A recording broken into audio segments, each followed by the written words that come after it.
The Skywalker saga may be coming to its epic conclusion, but we are just getting started here tonight from the blue carpet. I'm Anthony Carboni from the Star Wars Show, and with me as always is the Babu Frick to my Claude, Andy Gutierrez. Thanks, Anthony. For the next 90 minutes, we'll be bringing you all the sights, sounds, and stars from Star Wars The Rise of Skywalker here in Hollywood. That's right, but it's not just interviews with the stars of the film. We'll also be giving you looks behind the scenes at the making of The Rise of Skywalker, check in with fans here and at home, and so much more. And the best part is, it's all happening live, so anything could happen. Are you ready, Anthony? Yes, I'm ready. Okay, then get ready to fly because the Star Wars The Rise of Skywalker world premiere red carpet live stream with moments powered by Verizon 5G starts right now.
And welcome everybody to the Star Wars The Rise of Skywalker world premiere blue carpet. We are so excited to get to hang out with you all night long here on the main stage, surrounded by the best fans in the galaxy. Isn't that right? Yes, they are excited. That's because these fans were specially selected members of the 501st, Mandalorian Mercs, and Rebel Legion costuming groups. And even though they might be hanging out on the carpet, it doesn't mean they're going to be the only fans who get to be a part of the event this evening. That's right. All night long, we'll be checking in with you guys watching at home, as well as the rowdy hive of scum and villainy. But how are we doing this, you may be wondering? Simple. Throughout the stream, we'll be asking you to send in your videos, reactions, and more. All you have to do is shoot a quick video of yourself using the hashtag SWSRedCarpet on Twitter. And speaking of Twitter, we will be featuring your tweets on our ticker throughout the evening. So tweet at Star Wars using the hashtag #TheRiseOfSkywalker, and maybe you'll see your message right here on our screen. Plus, we're going to be running interactive polls throughout the night on the Star Wars Twitter page, so make sure you participate in those as well. What do you say we toss it over to our good friend David Collins on our social stage for more? David? Thanks so much, Andy and Anthony, and hello to everyone watching at home. I'm David Collins, and this is the social stage where I'll be featuring your reactions, videos, and answers to our interactive polls, as well as talk to some of the celebrity superfans and filmmakers that make their way down the blue carpet. In fact, why don't we kick it off with our first Twitter poll of the night. Who would be your droid companion while exploring the galaxy? Would it be R2-D2, C-3PO, BB-8, or D-O? The poll will be live on twitter.com/Star Wars for the next 15 minutes, so go vote. And like Andy and Anthony said, if you want to send a video response to the poll, do it now and make sure you tag it with hashtag SWSRedCarpet. That's right, it's red in spirit. Now, while the celebs are making their way toward the carpet, we are already visited by a couple of familiar faces from a galaxy far, far away. Let's check out this parade that happened moments ago. Here they are, the First Order stormtroopers arriving in full force. And of course, you can see the amazing Star Wars superfans behind them. I see Captain Phasma, I see a Praetorian Guard, and following those First Order troopers are the new Sith troopers. They look absolutely amazing, and as you can see, the fans are so excited. Even that Emperor's Royal Guard is excited right there. And of course, the classic droids who have been featured in all 9 films of the Skywalker saga. We have the legendary C-3PO and R2-D2 making their way down the blue carpet, celebrating what is truly going to be a historic occasion in Star Wars and the Star Wars saga and its 40-plus year legacy. It's so amazing to be here on the evening of The Rise of Skywalker, Episode 9, seeing C-3PO and R2 again in all 9 films. And of course, Anthony Daniels, who has been C-3PO in all of those films, making an appearance in The Rise of Skywalker tonight as well. I'm so excited. And of course, the new star of the sequel trilogy, BB-8, accompanied by yet a new droid. This is Dio making his way down the blue carpet. Getting stopped by the First Order there, or at least a First Order head. Oh, hey, buddy. Hi, Dio. Really fantastic. Wow, that was a great way to open up the blue carpet. I cannot wait to see what else is happening this evening. What's in store for us? Andy, Anthony, back to you. Thanks, David. Now, Andy, we have to talk about these X-Wings in the background. It's subtle, right?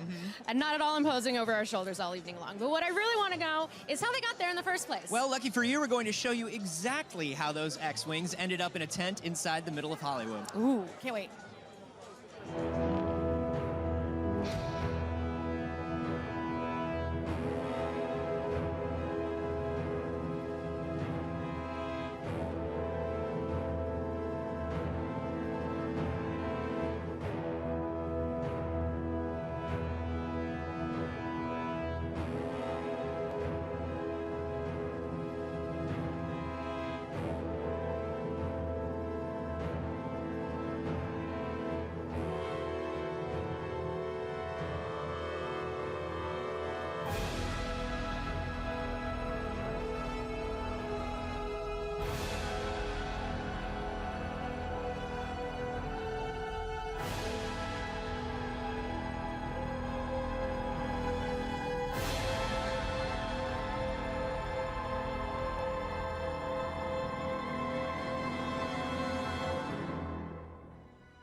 It's an instinct.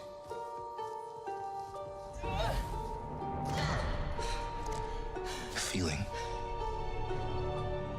The Force brought us together.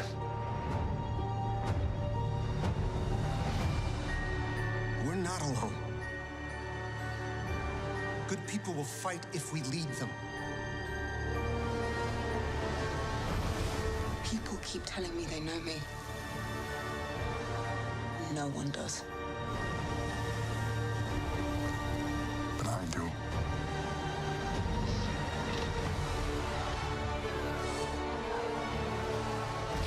Long have I waited. And now, you're coming together.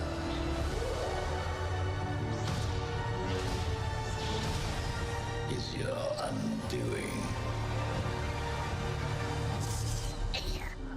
What are you doing there, 3PO? Taking one last look, sir. At my friends.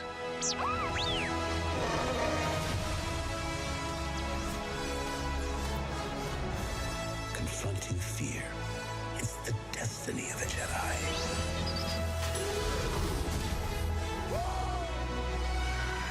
Your destiny.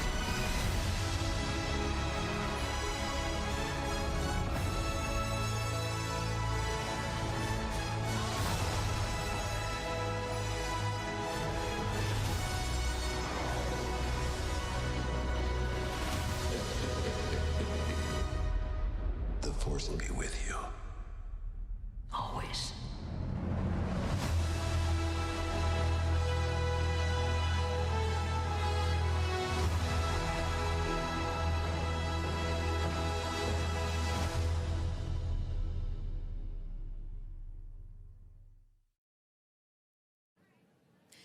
I'm here with VP and Executive Creative Director of Lucasfilm, Doug Chang, and President and CEO of Porsche North America, Klaus Zelmer, who recently collaborated to create a brand new ship designed by the Designer Alliance, formed by Porsche and Lucasfilm, that is going to be revealed to the world for the first time ever, right here, right now.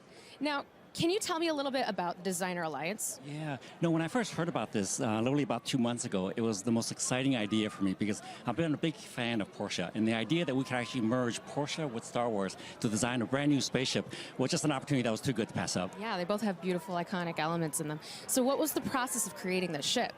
the process was really fast because normally when we design for a spaceship for Star Wars, we would take about 2 or 3 months per ship. This one we had about 6 weeks, and so it was really kind of an intense sort of design sort of collaboration where we took the Lucasfilm team along with the Porsche team and we brainstormed some ideas together. So literally the first week was just coming up with ideas. Second week was refining those ideas. Third week was actually going to finish with it. That is a crazy timetable. So what is the name of this ship? It's the Tri-Wing. Ooh, that sounds really cool. I'd love to learn more about it. Klaus, what did you think of this collaboration? I think even though the product that you see here goes back 2 months of development and collaboration, the actual first time of contact between Porsche and Lucasfilm and Star Wars was 3 years ago. And it took us that long to actually find an authentic way to show ourselves in front of some audience in an authentic environment with something that combines the two brands, a brand that we greatly respect, such as Star Wars, and I've been a Star Wars fan since I was young, and to bring all that together, my passion for Porsche with Star Wars is really something that goes deep. Now, you've created this beautiful ship. What are your hopes for it in the future? Oh, we're hoping that this will actually live in one of our storytelling projects in the future. Ooh, that is exciting. Yeah, for sure. That's super We share that hope. Thank you both. It's an absolutely beautiful ship, and it's super exciting to be revealing it here. And there is more from the blue carpet in just a moment.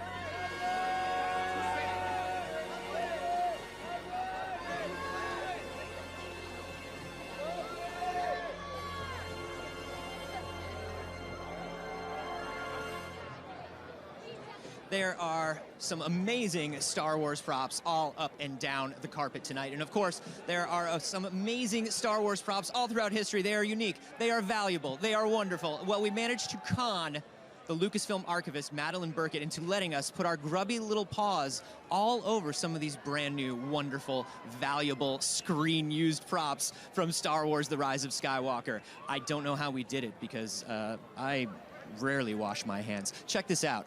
They've got gum on them right now. We are joined with Lucasfilm archivist Madeline. You're back. Hi. We're so excited because this means that we get to see fun new things from the fun new movies. What do you got for us? Well, this is a new design for our Sith Trooper. I have a feeling you're going to really enjoy this one. Would you like to pull the trigger? Yes. Ooh. We also have... Oh, is this for Jet Troopers? That's hefty. Yes. Wow. This is for the Jet Trooper. This is a projectile launcher. I think this is your new design for your t-shirt cannon, yeah? Looks like it. This is a resistance blaster. Andy, I'm going to let you do the honors. Okay, thank you. Oh, that's got the clicky in it.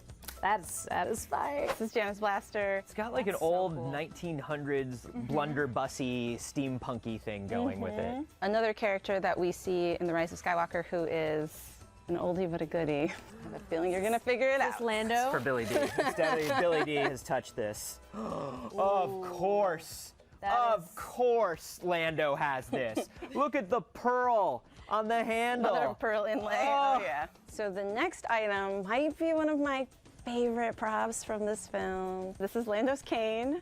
Look at my hair go up on end for this. It really did. He has goosebumps. Ooh. You are such a nerd. That looks so good, though. That's really beautiful. What does the engraving say on it? The engraving says Baron Landonus Calrissian. If you look at this cane from the side, does that design Looks look like familiar? Cloud City. It's like Cloud City, so this is the homage to Lando being the Baron of Cloud City. Does it feel good? Yeah, it does. Do you feel like a baron? I do feel like a baron, even more so than usual. This is Janna's quiver full of arrows. That is so fly. But I like the texturing on the Stormtrooper piece is really interesting and unique, though. And last but not least, Oh!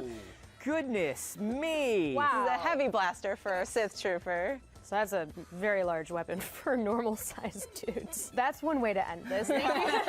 Thank you so much for showing us all these amazing props. What a fun job. Yeah, thanks for coming, guys.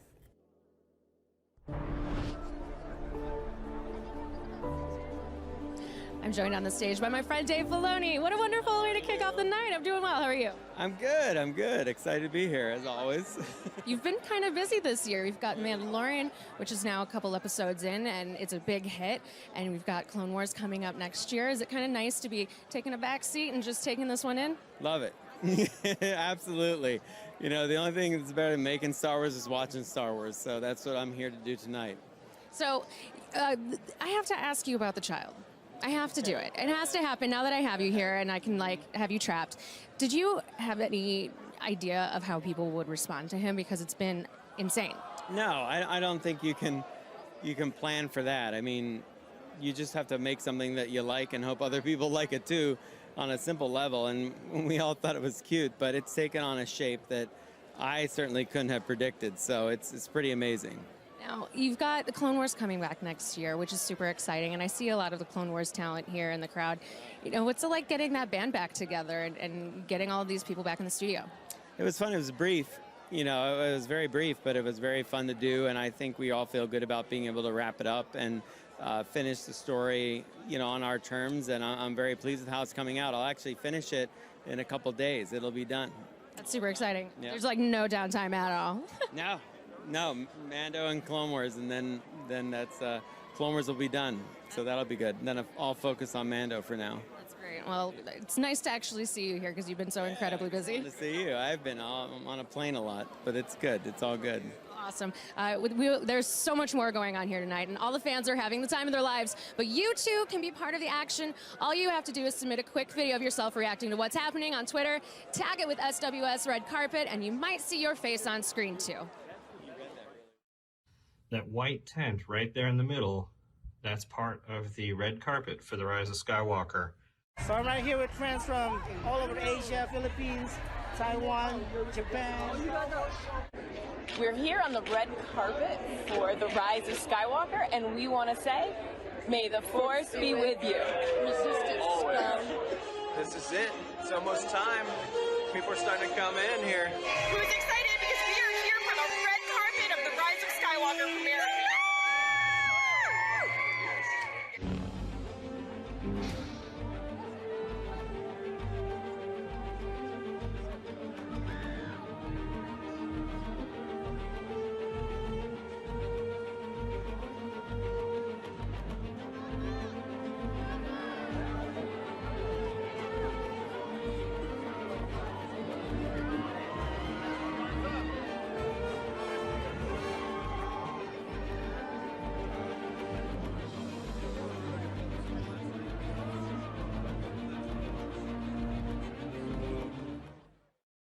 All we've done all this time.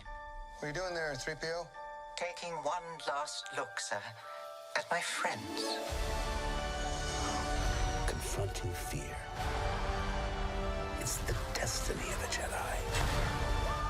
Your destiny.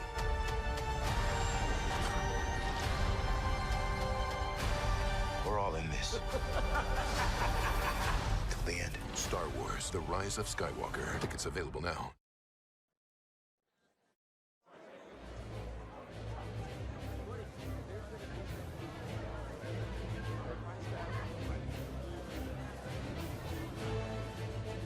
People have been voting feverishly on our Twitter, but before we reveal the results for which droid you'd want as a galactic exploring buddy, let's take a look at what you had to say. My droid companion would be BB-8 because we'd be throwing thumbs ups across the galaxy. Pew pew. Dio, because he's so cute. A C-3PO, because honestly, I don't mind hearing the odds. The most loyal droid of them all, R2. R2-D2, because he is really, really good at unlocking things and, you know, breaking into stuff. Like, we'd be like the galaxy's best robbers. I have to choose R2-D2. He is one of my all-time favorites. He's been there since the beginning. I want to see so much with him, and I just can't wait. It's going to be so much fun. I'd have to go with BB-8. You can fit all sorts of things in him. He's so mobile, he's so versatile, and so adorable. And the results for your favorite droid companion are right here. They're coming right up. R2-D2 in the lead, followed by BB-8, C-3PO, and DOL. R2-D2 is your favorite droid to have exploring across the galaxy. BB-8 in second, C-3PO, and then Dio, Holy Diver. He got 2%. Good for him. Wow, that was a surprise. We have a lot more to come tonight, including our latest poll launching right now. Which new cutie from The Rise of Skywalker are you most excited to meet? Are you most excited to meet Babu Frick or Claude? Vote now at Star Wars on Twitter, and we'll bring you the results in just a minute. And now we're going to go over to Anthony on the main stage. Anthony? Thanks, David. I am joined now by the legend himself, Mr. Frank Oz. Welcome, sir. Good to see you. Good to see you again. Oh my gosh, this is something, huh? Oh, it's great. I mean, I've been to so many of them, and it's just always a thrill. You know, it's just great. It's got to be amazing to be here over 40 years later, kind of seeing this thing. A friend of mine had never seen any Star Wars. And they said, when should you start seeing Star Wars? And I thought, well, if you want to see me, I guess, you got to see the Yoda first. But that was 1980. I can't believe it. 1980. Good Lord, I can't believe we're both still walking. There are literally people where their entire life there has always been a Star Wars. Yeah, I've been very fortunate. I've been blessed. You know, George has been great, and working with these people, it's fantastic. It's a thrill every time. I mean, I'm not in this movie, by the way. I'm a freeloader. I'm enjoying myself now. I have no concern. But you were in The Last Jedi, and it took a lot of people by surprise. It was so wonderful to see Yoda again. How did it feel returning to that character for you? Oh, it was great. You know, and Yoda's in my heart, and there's no way around that I wouldn't jump on doing him again. I mean, he's a tremendous challenge, and that's what makes it wonderful. You know, but he's always inside me. He's a great character that George and Larry wrote. He has become maybe the #1 spiritual guru, I think, for a lot of Star Wars fans. Obviously, there's a lot of wisdom from Master Yoda. Is there any particular sort of pearl of wisdom from Yoda that you really loved when you first read it or when you first saw it that you took to heart? As far as the dialogue goes, I think that is why you fail, because you don't believe it, which I think is the case. Well, it's very exciting to see you here. It's very exciting to have you here for The Rise of Skywalker, the final chapter in this saga. Thank you so much, Frank Oz. My pleasure. And I'm not even in it. I'm just totally here for fun. I'm not nervous at all. It's great. We have got to make this clear for the internet just in case. Frank Oz is not in this movie. But I'm having a great time because of it. It's great. Thanks, Frank. Bye, guys. All right, we've got more from the blue carpet coming up here in just a moment.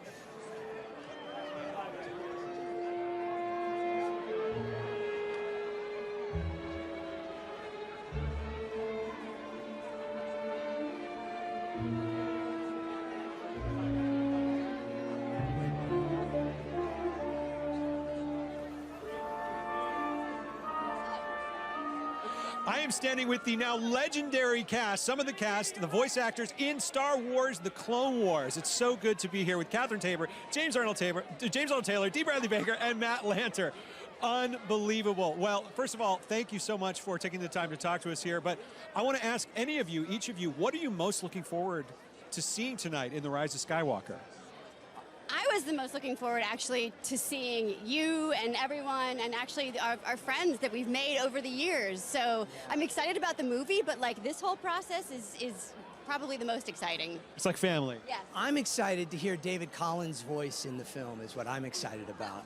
And Sam Witwer, and maybe... And D. Baker, James Arnold. And D. Bradley Baker.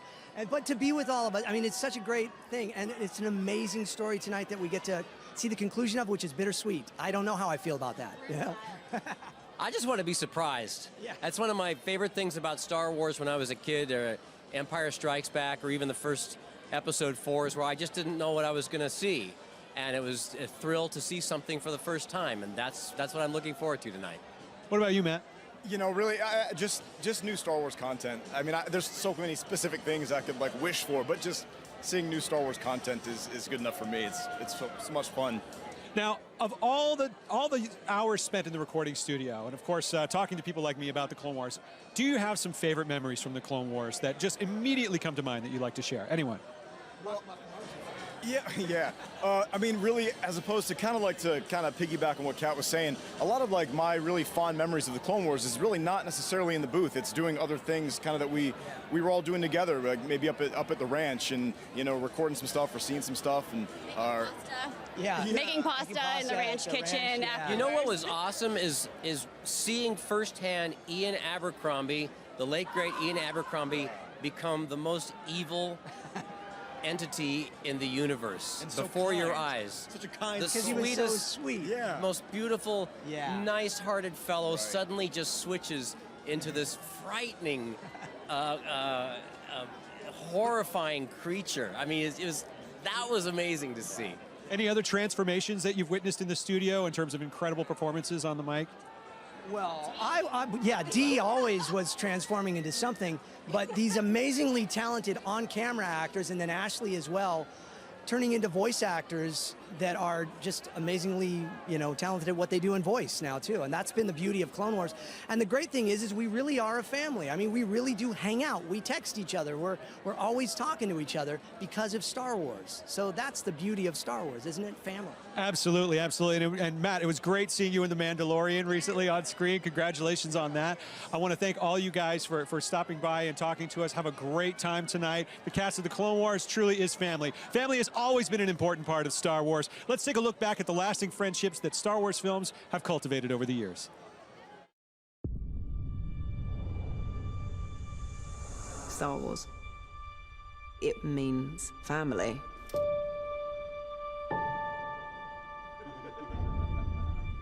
The emotion of it all.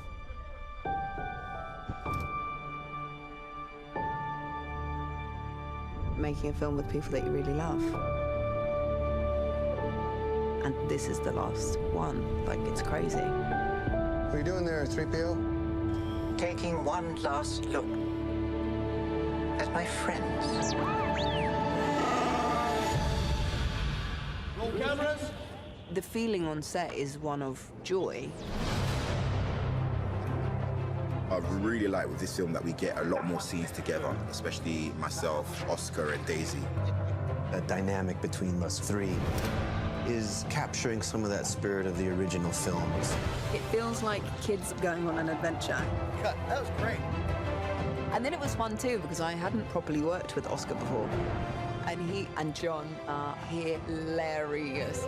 That's my boy, and we can be a bit cheeky sometimes. But as long as he's right next to me, I can do anything.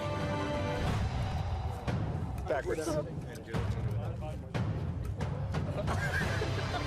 The Star Wars universe has created friendships that have lasted for 40+ years. I've fallen deeply, deeply in love with this man. So to capture that spirit and bring it to a conclusion has been such an amazing task. It felt nice to stand there with Daisy and Oscar. I'm kind of like, whoa, wow, like this is truly the end of our contribution to this saga. But the legacy will carry on.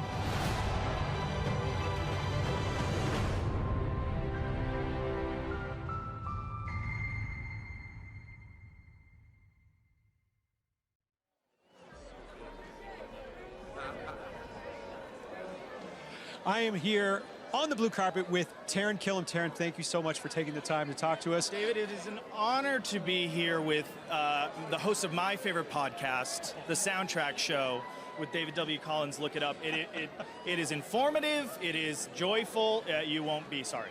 Wow, thanks for that. That was Thank you. okay. See you later. No, seriously. I know you're a huge Star Wars fan. Yeah. What are some of your favorite Star Wars memories over the years? See it in the theater? Were you a toy collector? Is it all the above? All of the above. Dyed in the wool. Star Wars has been in my consciousness since I can remember. My mom buying me toys. I used to go to the LA Farmers Market Antique Alley before it was the Grove, and at the end was the only place that I knew of in LA where you could get all the old toys, because I'm a bit younger. But then when Kenner launched, Power of the Force in '97, I went crazy for that. Special edition. I saw Phantom Menace 13 times in the theater.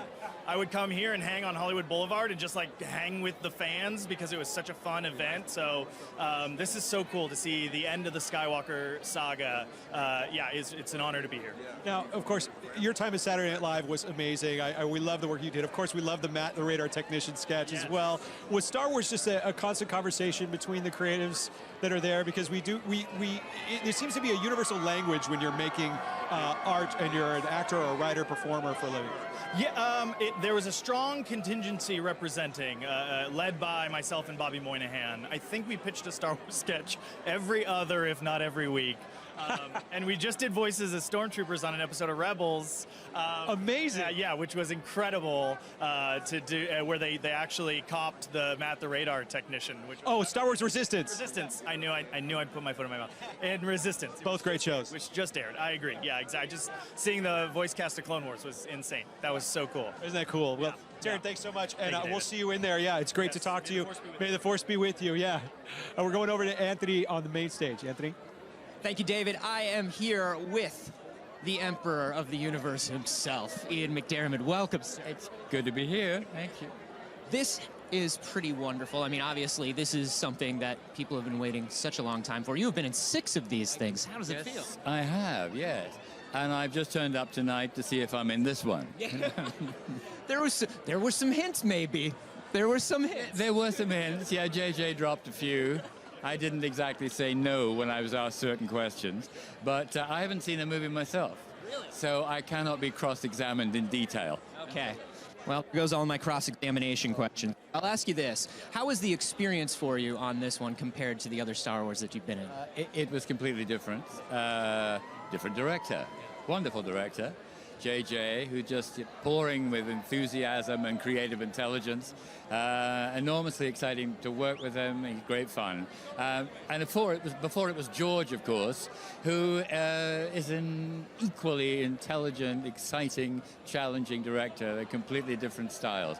And so it was wonderful to get 2 different wonderful people on the other side of the camera, helping me be as evil as possible.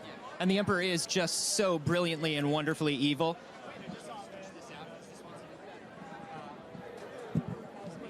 Of different lines that resonate with people. Is there anything that you get asked all the time to say? I get asked to do this all the time and in many contexts. And it's before he actually gets the cowl on. And you'll remember the scene. Christopher Lee's involved, my good friend Anakin Skywalker in the movie, Hayden Christensen in life, and I simply say the words, do it. Do it. I love it. That's so good. Thank you for doing it up here. Pleasure. Good to be here. Good to see you. Yeah. Rey, Finn, Poe, and Lando, 4 legendary characters in the Star Wars galaxy who are all style icons in their own right. With each new movie, they get a brand new look, and wouldn't you know it, we got to check out these returning favorites in their new threads for The Rise of Skywalker. Check it out.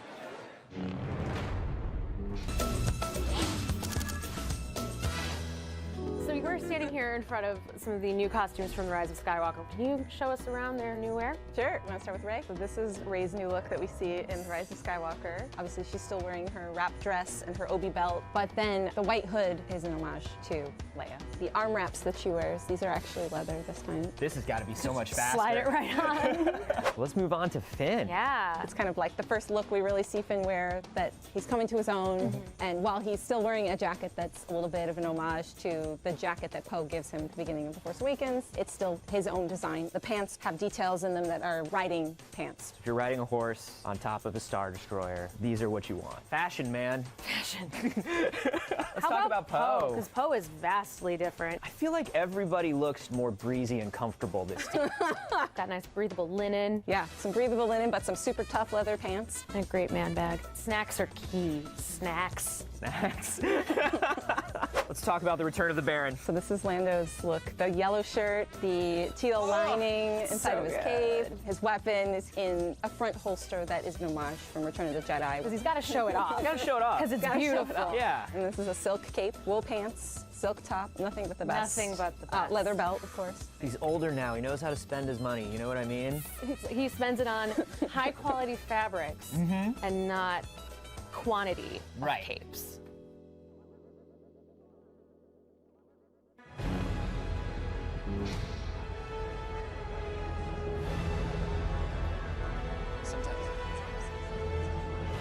I am joined now on the carpet by Richard E. Grant, Allegiant General Pride. We don't know much about General Pride. No, just mean and evil incarnate. Yeah, never smile once. You're doing a lot of mean mugging in those production stills, and I love it. I do, yeah. I had after I talked to you the other day, because we met at the junket a couple weeks ago, J.J. Abrams came in, he said, who have you talked to today so far? I said, Richard E. Grant. He goes, did you smell him? Yeah, I have a perfume. I make perfume. Yeah. And I said, no, I did not. And he's like, smell my wrist. And it was wonderful, and he said it was your fragrance. Good. Excellent, yeah. How do you even get started doing something like that? Oh, I had a big crush on an American girl when I was 12 years old, and I tried to make perfume for her, and then it took me another 40 years to do it professionally. That is amazing. I love that you stuck with it. Oh, yeah. The girl went away, but you were still doing it. Yeah. And I saw the first Star Wars when I was 20 years old, 42 years ago, and I'm now 62, and I'm in it. You're in it, man. Dreams come true. And you are in this. I mean, there are not a lot of things people wait over 40 years for, but this is something people... I've waited. So you've been a big fan the whole time? My whole life, yeah. Did you have my life? Do you have a favorite character or a favorite... Leia. Princess Leia.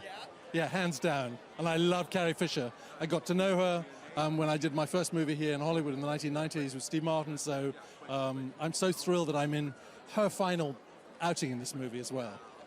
Absolutely. So, it looks like you have been having a blast on the press tour. You're obviously in a very good mood tonight. Does not being able to talk about your character very much make this more or less fun for you? Oh, it's been extremely... I couldn't even tell my wife and daughter what the name of my character was because I lived in such fear that I get fired or cut out of the movie. So the fact that I'm here tonight and can say that I'm playing, General Legion Pride, I'm very grateful for that. That I've been kneecapped by Disney in the process. Well, we are very excited to find out more about your character in just a moment. It's so wonderful to talk to you. Thank you so much. Thank you for having me.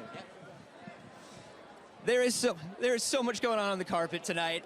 We have got to go over to the social stage and see what David W. Collins has going on his end. Hello, David. Hello, I'll tell you, I've got Pat Tuback and Roger Gayette from ILM VFX Supervisors on Star Wars The Rise of Skywalker. I'm so excited to see all of your hard work. How do you keep surprising the audiences film after film, year after year?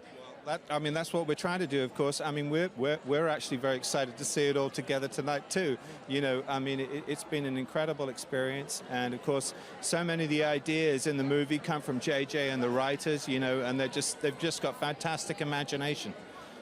And this just wrapped just weeks ago. I mean, this is hot off the presses. Yeah, we work right up until the last minute, trying to make. If we have time to make something any better, we're going to make it as good as we can because it deserves it. The story deserves it. So. Now, do you have really fond memories growing up with Star Wars? Do you have a great cinematic memory where something just wowed you to the point of, that's what I want to do for a living? I mean, a version of that. I mean, I still remember, the Star Destroyer coming overhead, and that was the big moment for me. That kind of drama and using that, using visual effects. I thought it was fantastic. Those sorts of moments, yeah. What about you? I think it's also the characters, Han Solo. Who doesn't want to be Han Solo? He's the coolest guy in the galaxy. And when you see that on screen and you're a kid, kind of like, that's it. And you're supporting the story with the incredible visuals and just upping the ante every single time, it seems. From what we've seen from the trailers, it is absolutely breathtaking. Congratulations, Pat and Roger, so much on your work. Cannot wait to see it. There's so much going on the carpet tonight, but then most important thing is this moment right now. We're going to find out which new adorable alien, you guys ready for this? Which new adorable alien or cutie, as we like to call them here, that you're looking forward to seeing in The Rise of Skywalker. But before we reveal the results, let's see what you had to say right here. Which cutie am I excited to seeing in The Rise of Skywalker? Claude. He's a giant slug guy. I mean, it just screams Star Wars. Give me Claude. I want to see Claude. I made a song for Claude. Claude is a very nice guy. Claude can climb up trees high. Claude doesn't even have hands, but it doesn't mean he doesn't wear pants. Definitely Claude, because he's so big and I think he's going to have a big impact in The Rise of Skywalker. So I'm so excited to see it. I'm most excited to meet Babu Frick because he looks like her. Babu Frick. Paging Babu. Babu Frick. Babu Frick. And the winner of our poll, which new cute creature from Rise of Skywalker are you most excited to meet?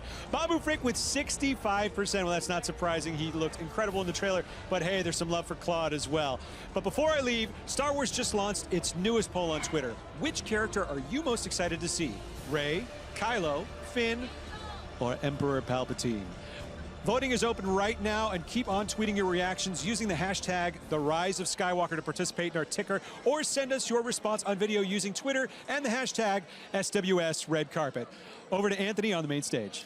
Yeah, I'm here with somebody who is very unhappy with the results of that last poll, David Collins. I'm here with Greg Grunberg, Claude's buddy. Snap Wexley. Maybe you heard of him. How do you feel about these results? I think that's just wrong. I mean, if you guys had met Claude, you guys would that would have been completely swayed the other way. Claude's better one-on-one. That's the thing. Exactly, and you don't want to get in a slugfight with that guy. I mean, that guy gets on top of you. There's no getting off. Now, see, maybe now that we're saying it out loud is why he didn't win. That sounds aggressive. Maybe, but I mean, he is definitely more attractive. Come on. Greg, yeah. Snap Wexley's back, man. Dude, we talked about this before. I could not be more excited. I mean, I was talking to those people that won tickets. They donated to the Epilepsy Foundation. They won, and they're there. And I said, you guys, this is a bar that never gets set. Like, this is the biggest of the biggest of the biggest. So much anticipation. I have not seen the movie yet. You've seen it. I have not seen it. You have not seen it? Okay, so both of us. Claude hasn't seen it. Claude has not seen it. No, he just saw that, though, and he's depressed. You gotta get... He was in an Uber on the way here, and he saw that on his phone, and he was like, turn it around. You know how many drivers didn't want to pick him up? Yeah. I mean, come on. I am really excited. I'm so thrilled. I mean, come on. Snap Wexley's back. Yeah. That's the way it should be. And so here's the thing that's crazy, right? Is there was a cast screening.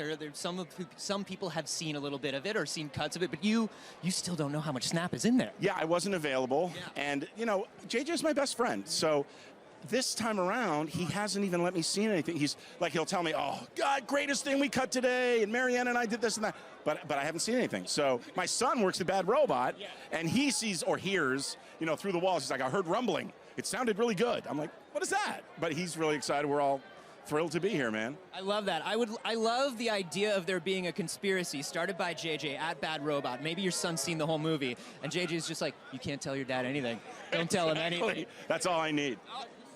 Have you seen the Star Wars show around? I have seen the those Star Wars guys? show. I'm looking for them, and I can't. Dude, they find just them. did a survey, and Claude lost. Who's the other character that was in the survey? Babu Frick. Well, there he is.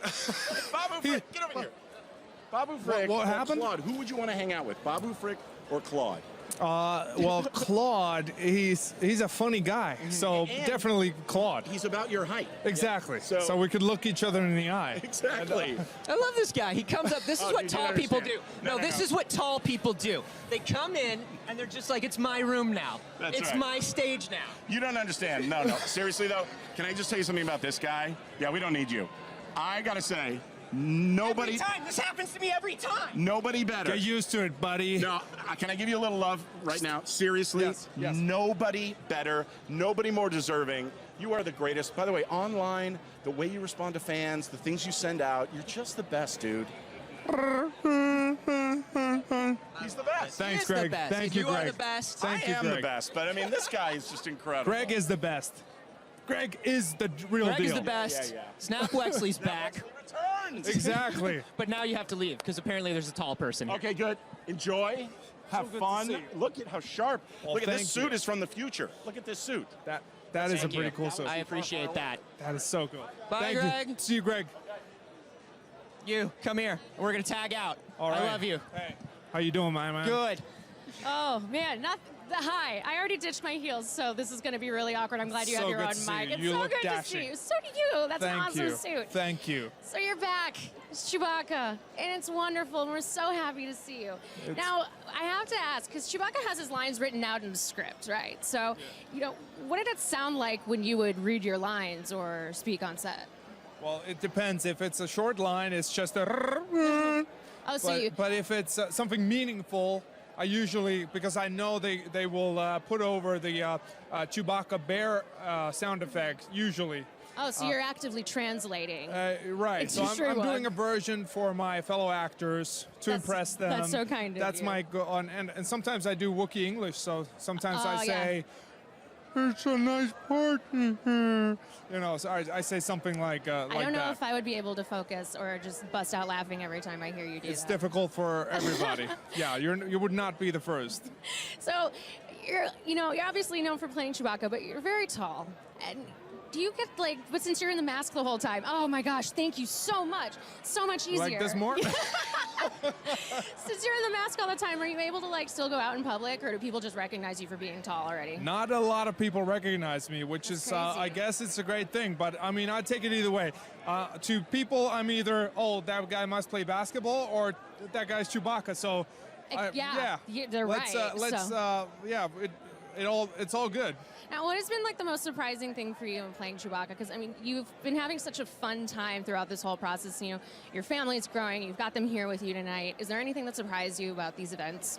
The one thing that surprised me about Chewbacca is that how kids are divided between, maybe 80% of kids love Chewbacca, but the other 20%, they might be scared initially, but eventually they all come around. And when kids are visiting the set, I love giving them a show of what it feels like to meet Chewbacca, and so I go into full character mode, and sometimes I forget to come out, but well, that's amazing. But it's so great. And it's a wonderful legacy that you're carrying on with this character. We're super excited to have you back. Thank you so much. Thanks for having me. Thank you. So we're gonna head over to David Collins on the blue carpet. Droid's been part of Star Wars from day one, inspiring a lot of people to follow a career in science and robotics because of it. Recently, Star Wars, Force for Change, and First Robotics held the Build My Droid contest, a design competition that let contestants design their own droid. Well, now, we're pleased to announce that the winning design was by Camille Manet from France, who designed the Astromech KP-1, look at that, and whose design will be featured in a future Star Wars story set in the Star Wars galaxy and will be also physically brought to life by special effects legend Neil Scanlon. Congratulations, and we can't wait to see that droid in a galaxy far, far away. All right, we're more blue carpet, red carpet, more carpet action coming right up.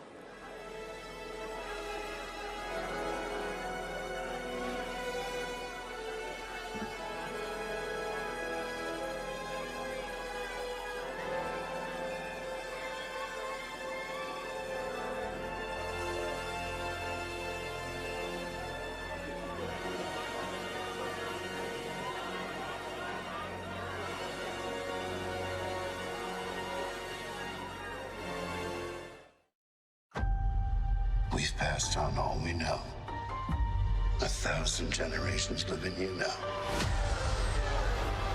But this is your fight. On December 20th, the saga will end. Hold on! Let the final battle begin. Star Wars: The Rise of Skywalker. Get tickets now.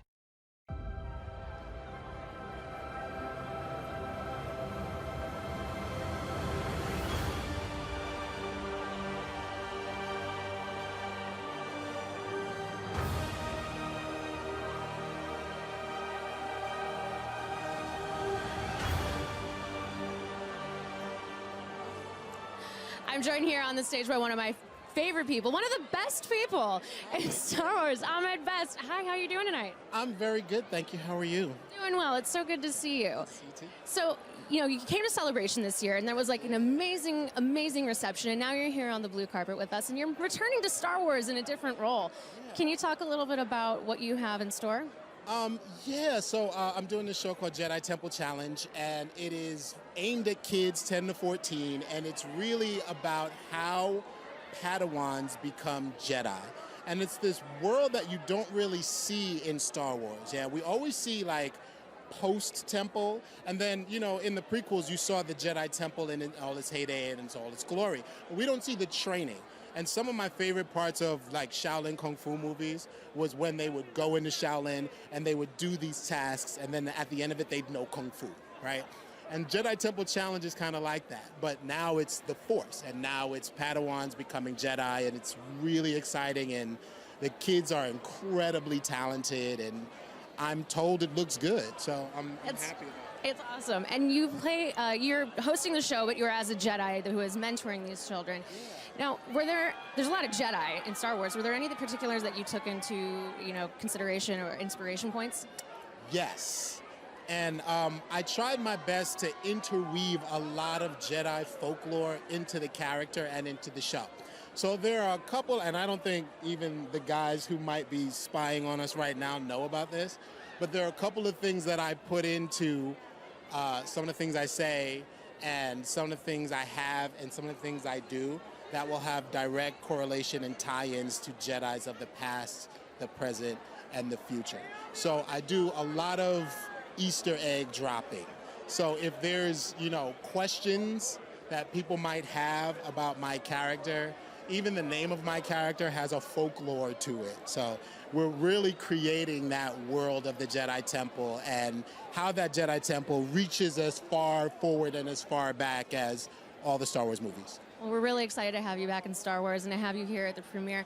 I mean, Star Wars has been a part of your life for like 20 years now. Yeah. Obviously, that relationship has changed quite a bit over the years. What's it like being back here now? It's really great. A lot of years, Star Wars lost a bit of that childlike joy for me. You know what I mean? And going through what I went through as Jar Jar was difficult because while you're in it and while you're shooting it, it's such a wonderful bubble. And you're doing so much creating and collaborating with brilliant minds, Rob Coleman, John Knoll, Doug Chang, George Lucas, all the actors, Liam Ewan, Natalie, Jake, Hayden, everybody, we're all coming together and we're making this thing. And then we put it out there and you have no control of what it's going to be when it goes out there. And everyone's gaze is going to be different. And the one thing about the Star Wars universe that no other universe has is everyone takes it personally. Every individual who is a Star Wars fan, it's their Star Wars. So it's virtually impossible to make everyone happy. So you have to really put in that energy, that love, that hope, that faith, and the reasons why you do this thing. You have to imbue that into every story that you tell. Well, that was some straight up Jedi stuff right there. I can't imagine anybody better to be leading the next generation of Padawans into Star Wars. So it's so great to see you. Thank you so much for stopping by, and we can't wait to see you in Jedi Temple Challenges. Thank you, my dear. Great to be here. So tonight we're celebrating the end of the Skywalker saga, but Star Wars has been part of our culture for over 40 years. Let's take a look back at the saga's lasting impact on pop culture throughout the decades. She's reading it. She's just not coming from her mind. I can read.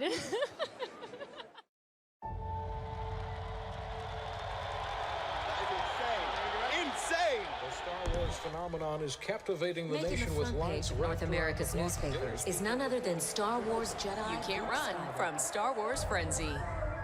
The very first time I saw the word Star Wars. 217, take 9. And 3, 2, 1, action. I was 11 years old. It was in a magazine, and I remember seeing the words and saying aloud, Star Wars. Star Wars. Star Wars. Star Wars. Have you even seen Star Wars? She's never seen Star Wars? Here's some money. Go see a Star Wars. Star Wars is just an important part of everyone's history. He signed his action figure. Right here. I sat outside the theater to watch them at midnight with my dad. It was designed to fire the imaginations of every girl or boy who yearns for adventure. People's love for it, it's just massive. 1, 2, 3, Star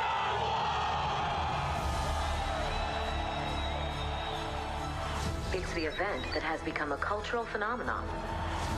Guerra de las Galaxias. Ce n'est pas victime de princesse. May the Schwartz be with you. Star Wars is a milestone for people. The Force is with us. I gotta get to Star Wars. You're more than just fans. You're family. Lando! Red 5 standing by. It's something that people carry with them now, forever and ever. Now with the final trailer for the Skywalker saga release. I can still be a part of the family costume? You are my father. The International Space Station watches The Last Jedi. Darth Vader was Luke Skywalker's father. It's about family, and that's what's so powerful about it. They're sharing something that moves them.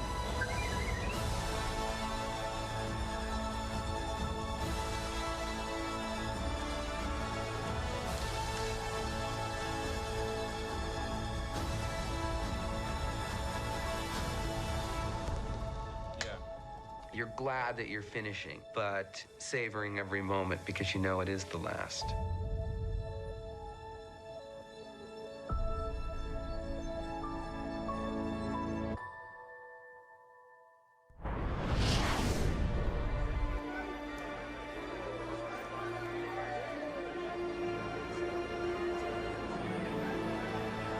Joined now on the blue carpet by the director of Star Wars, The Rise of Skywalker, Mr. J.J. Abrams. Welcome, sir. Thank you so much. How does it feel? You kicked off a new era of Star Wars. You didn't know that you'd be able to come back and finish it up. How does it feel to have finally finished it up and actually be going into a theater to see it now? I feel lucky to be part of it, and I cannot wait for the movie to finally get out there. We've been working on it for a long time. What do you hope people get out of this trilogy the most? You know, every trilogy has its own vibe, has its own thing that it's trying to say. What do you hope people walk away from this one?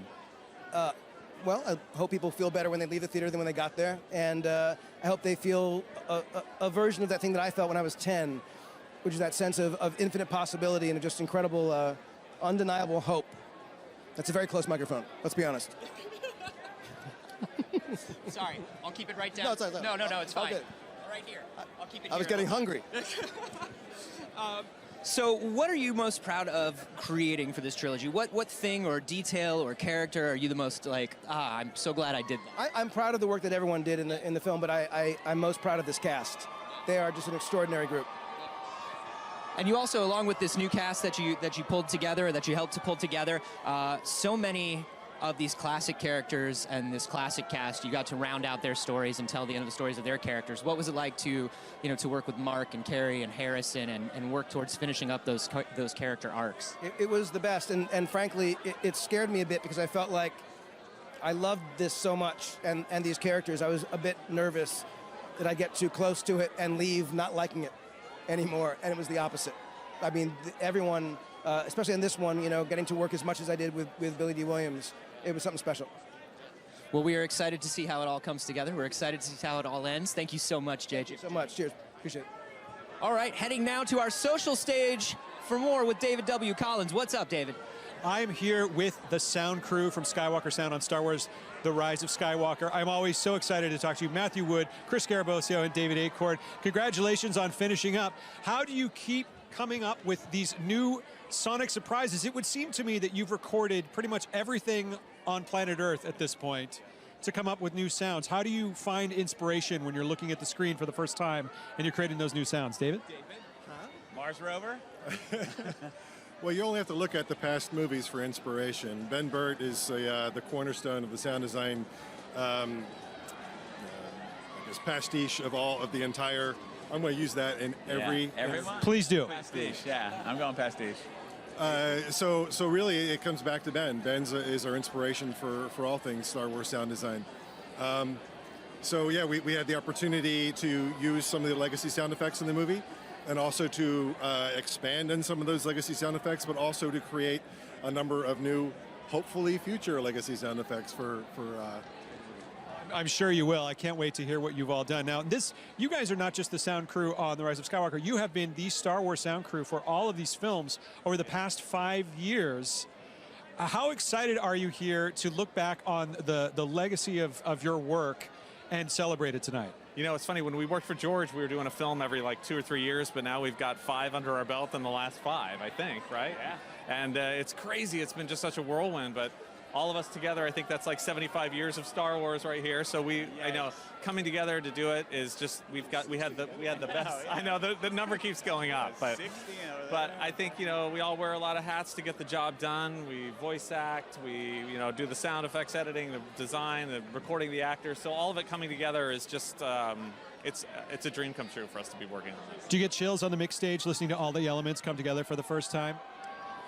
Sometimes, yes. It's once we get all the elements, it's when really the mix comes together. We have the music, we have all the dialogue, we have all the sound effects, and we build it layer at a time. And when it all comes together, yes, it's very exciting and it's a very powerful moment. And you just, because it's part of this great legacy, and it's so fulfilling and so satisfying to be part of that. Well, I can't wait to hear what you guys have cooked up for us this evening, and I can't wait to have my hair blown back in the theater a few times. I'm sure I will. We're going to go over to Anthony on the main stage. Thank you so much to our Skywalker Sound crew. Joined now by the one and only Anthony Daniels, C-3PO. How are you, sir? I am very, very excited Yeah? because, yeah, I'm here and this is a beautiful venue and everybody's going to see a staggering film. Have you seen it yet? I have not. I have. What do you mean this? Of course you would. One-upmanship. Well, of course you would see it. You're in it. This is. Are you not in it? Everybody who's any good is in it. And yeah, I got questions for you. Okay. All right, I got questions for you. You hold the record for most performances as C-3PO. Now that the Skywalker saga is closed, what are you going to do for work? You are so mean. I hate you. I knew it was a mistake to come up here. Oh, I'll tell you this. We have spoken to each other a couple times over the last couple months, and you have been playing it very cool. You've been playing it very calm. No, this is it's good. It's going to be a wonderful end. It doesn't bother me. I'm feeling calm. I'm feeling, now that you are in it, then you can no longer live in your denial. What are the emotions of this night? Well, standing next to you, the emotions are riding pretty high. Here we are. Now my emotions overflow. Look at this guy. What's going on? I'll tell you what's going on is the cast of The Rise of Skywalker doesn't understand how lines work. There's no need for lines. This is the last one. We were having a very... It's the last day of school, and everyone's just doing what they want. Well, that's the thing. Celebration mode, so I decided to just, come up on stage. Well, that's the thing. That's what I wanted to ask y'all. The feeling of this one is so loose and so positive, and so it feels like a last day of summer camp vibe. Is that accurate? Look at me. I'm coming on stage when it's not my turn. I took less pictures on the carpet. It's the end of school. 4 years ago, freshman John never would have done that. Fresh John wouldn't have done any of this. He wouldn't have done any of this. I've changed. I've changed. The new era is with us, yeah. Yeah. For me, retirement looms. I don't know, book reading. Lies. I've got a C-3PO biopic in the mix, and I think that it's going to be very, very cool. Since I've got the two of you up here together, let's talk about how much the entire ensemble is together in this movie, right? Everybody has been kind of scattered to the wind in the last one, but now you've all come together, you're in one ship, it's on one adventure. How did it feel to be all working together all the time? I think that's the biggest thing to me about this one was reading the script and finding out that I was going to have a consistency with the other castmates. Not only that, C-3PO is with us on the journey like he was with the original characters. I don't know, having C-3PO there consistently makes me feel more officially in Star Wars than anything. So, that made me feel like I'm in Star Wars now. You hear that? You make people feel like they're in Star Wars. Look, even George Lucas felt it was Star Wars when I was there. What can you say? It doesn't get better than that. He is Star Wars, by the way. And modest. He is Star Wars and modest. Yeah, 100%. I'm going to teach you the art of modesty one day. I appreciate it. Anthony Daniels, John Boyega, we are so excited to see the film. Thank you so much for joining us. David Collins, what's going on over there? Because it's chaos over here. I'm having like a moment here between Dave Filoni and Deborah Chow from The Mandalorian. Of course, Deborah Chow, the director of The Mandalorian. I'm just going to put my microphone right here. Hello, David. How are you? Hi, how are you, Dave? Good to see you. Yeah. Deborah Chow and Dave Filoni. Congratulations on The Mandalorian. I know you've already talked about this, but it's, episode 3 was just such a pivotal moment for our character. I mean, what was it like developing a scene for a character in a mask that basically is emotionless? It's pure cinema in that regard. What was kind of going through your mind as a director when you were collecting all that and putting it together? I think for Dave and I, because we shot right first up, so we were block shooting 1 and 3 together, and I think one of the biggest challenges for us is that we did have a character that was fully with no face and no eyes, so a lot of it became about the movement and the physicality of the character. About every little gesture became really important. I think as well for one, right? I think so. Yeah, it was weird because the first day I shot, I didn't think I had a human face. I had Mando and I had the Ugnaught. And then it came out that having Deb was just instrumental for me because I would talk to her at the end of the day going, Deb, am I anywhere close to getting this right? And it was really great to have someone with her experience, while I was shooting my first stuff. Besides just John, I had great directors like Deb to lean on for all kinds of advice, and that was just huge for me. So Yeah. Was it a big jump for you going into Star Wars, or you kind of had an action background and an understanding of the aesthetic? I love genre and I love fantasy and sci-fi, and so that was intentional. That I was every show I was doing was in that genre.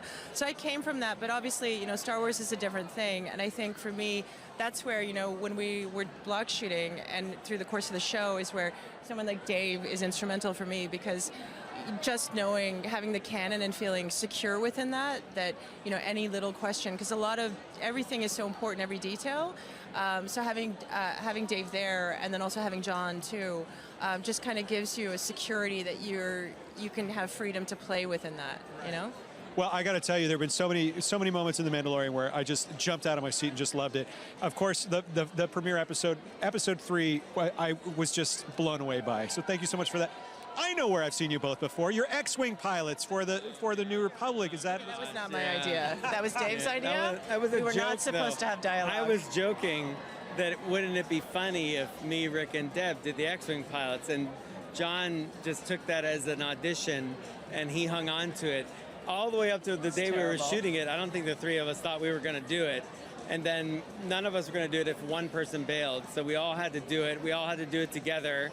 And I guess it worked. I mean, It worked. We looked like three pilots that got cut from the original film. No, you looked so comfortable in those cockpits. I got to tell you. Like there were the people in the movies, and then there were us, and they cut us, and then they used it later. I was fine with that. It was great. Well, I love The Mandalorian so much. I love what you're contributing on a weekly basis on Disney Plus. It's just been fantastic. I can't wait to see more. I can't wait for the new episode that's coming out. Tomorrow? No, Wednesday. Is it Wednesday? Yeah, that's fantastic. Well, thank you so much for your time. Enjoy your time tonight with Star Wars: The Rise of Skywalker. And over to Andy on the main stage. I'm joined here on the blue carpet by Carrie Russell, Zori Bliss. We are just marveling at the energy and the excitement and the size of this event going on right now. This is your first Star Wars premiere, and you're in Star Wars. Tell me what you're feeling right now. This is my first, but I have to say my most favorite moment is the stars. I mean, like, it's kind of amazing. It's very effective. It's so effective. It like instantly puts you in this mood, which is kind of what being in a Star Wars movie. I mean, the second you hear that music, which JJ let a group of us watch it all together last week, and you hear that music, you're in. Right. You're so in. I mean, so you've already seen the movie, and I'm sure you're very, very excited, but seeing it in theater with fans has got to be like next level exciting for you guys. Massive next level. So excited. So we've talked in the past about how, you're a masked character for most of this time, and you're, possibly making faces at us under the mask that we don't know about. So were you actually allowed to make the pew pew sounds when you were firing blasters? Because we know that no one can resist doing it. No one can resist. I've actually been told in movies, we can hear you making the gun sound. Like you don't make it, and we can see your mouth making it. I was like, oh, and you can't unmake it because it's unavoidable. And now you're like, helmet, score, pew pew pew. No one. Yes. So we still don't know a ton about your character, and we'll get to know a lot about her tonight. But what has been the most surprising thing for you about this experience and this journey to releasing this film? Just how epic it is. I mean, I think I obviously remember Star Wars movies, and it's one of my earliest memories of film, actually, and it's like massive mythic storytelling. But I think sitting there in the theater and hearing that music, it's something that brings everyone together. I feel like everyone has a visceral response to these stories. So I think just the enormity and the massive cinematic respect of being a part of something like this. Yeah, you're part of it. That's amazing. We're super excited to see you tonight. And thank you so much for stopping by. There is going to be more from the blue carpet from the Rise of Skywalker world premiere in just a moment.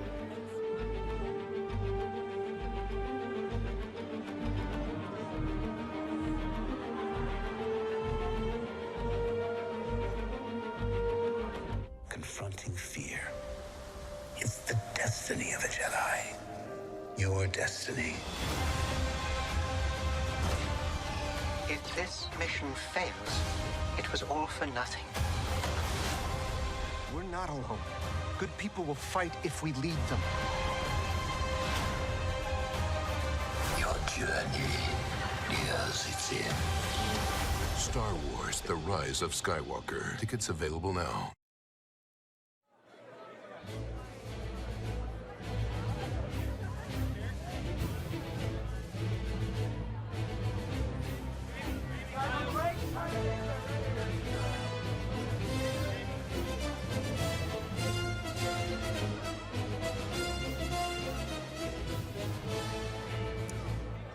I'm joined here on the stage by the legend, the one and only Mark Hamill. Thank you so much for stopping by. It's so good to see you. Thanks. It's good to be here. So you've been a part of Star Wars from the very beginning. I mean, you are Star Wars to so many people. What's it like being here now that the Skywalker saga is coming to a close? Well, it just never ceases to amaze me, the enduring quality of these movies. So I figured when we finished our first trilogy, 5, 6 years, something else would come along and it would fade, but it never went away. Lucky for us. And you've been such an active and fun part of the fan community. What's it like interacting with these fans who some have grown up with you? Yes. Well, the fans are the best, and I can't thank them enough because of their passion, their support. They're always with you, and we wouldn't be here without them. No, absolutely not. I mean, and Star Wars has been such a big part of your life. What do you think it is about these stories that is so lasting with people and people really attach themselves to? I think a lot of it has to do with how optimistic they are. They're hopeful. They tell you that if you're true to yourself and believe in yourself, that you can prevail. If you're selfless and doing good for not just for yourself, but for people around you. So it's corny, but they're like fairy tales. They're just they happen to be set in space, that's all. Is there anything that you want to say to fans who are going to be heading into theaters and saying goodbye to this saga and its character? Say goodbye. I'm sorry, two heavies. No, I just, like I say, I've said it before, but they're more than fans. They feel like family.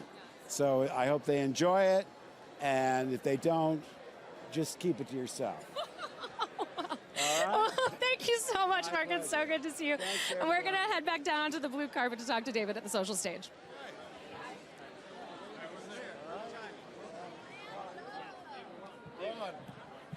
I'm here with Billy D. Williams, Lando Calrissian himself. How does this red carpet compare to the red carpet, say, for Empire Strikes Back and Return of the Jedi? Are you excited to be here? Well, it's all red carpet to me. I don't know. I mean, it was very exciting then. It's very exciting now. What was it like going back into the cockpit of the Millennium Falcon when you were shooting this? It was a lot of fun. Yeah. Did it bring back memories? Yeah, I guess it is. Yeah, of course. Now, is there anything that you remember from the shoot that you're emotionally really excited about tonight that you really want fans to see? Of course, you can't, without giving away any spoilers, is there anything that... I haven't seen this yet, so... You haven't seen it yet? No, so this will be the first time for me. So we all get to see a movie with Billy D. Williams for the first time. Oh, amazing. Now, you've been interacting with the fan community for years. What is it about Star Wars fans that keeps you coming back to talk to Star Wars fans again and again? You've been so great with them. Well, I do these conventions, and so I do a lot of Q&As.